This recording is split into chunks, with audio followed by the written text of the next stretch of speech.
The point of ballet is to make it look effortless, but beneath all of that, it's the most difficult thing I could imagine. Ballet can completely break you, and it's pretty all or nothing. When did you start dancing?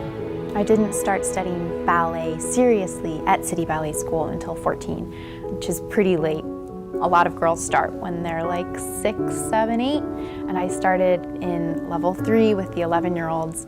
Did you ever feel dejected because you were older, thinking that you had to do so much more to catch up?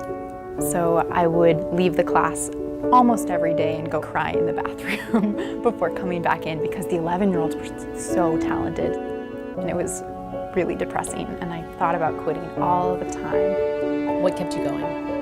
It's hard because you don't see improvement day to day, but eventually you see, just a glimpse.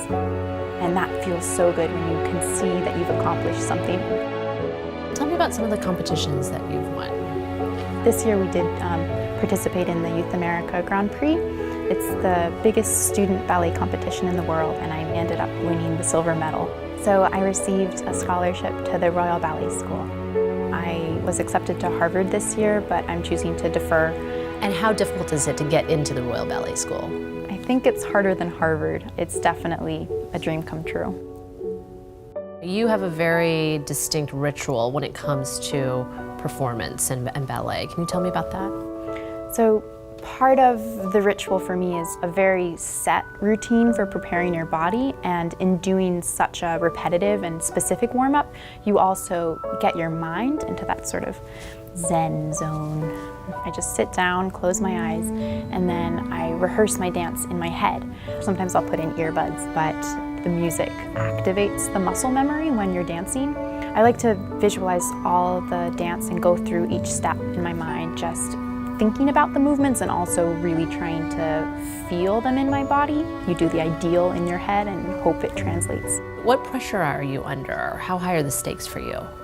As a student, each performance matters so much because you just don't have as many.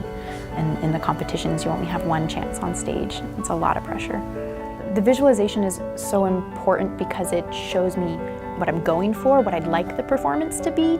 I get really nervous, so if my mind goes blank on stage, the muscle memory kind of kicks in because your body recognizes like what's going on and what's going to happen. What lessons have you learned about success? The most surprising thing for me has just been that success can come. I mean, when I started and I was nowhere near the top of my class, I'd never imagined any of this. I really fell in love with dance when I discovered classical ballet.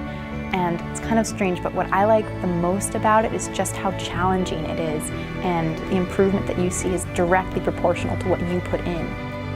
You decide how hard you work, and you decide how much better you get, and it's all on you, which that independence and control is really satisfying.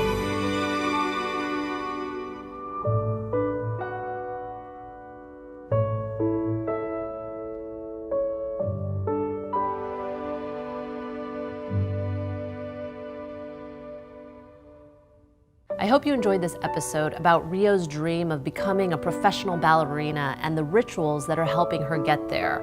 To see more rituals of extraordinary people, please click here to subscribe. And for another episode, please click here to watch now. The ritual of swimming is so important for me. Every day my body gets to be immersed in the bay. I can't imagine my life without it now.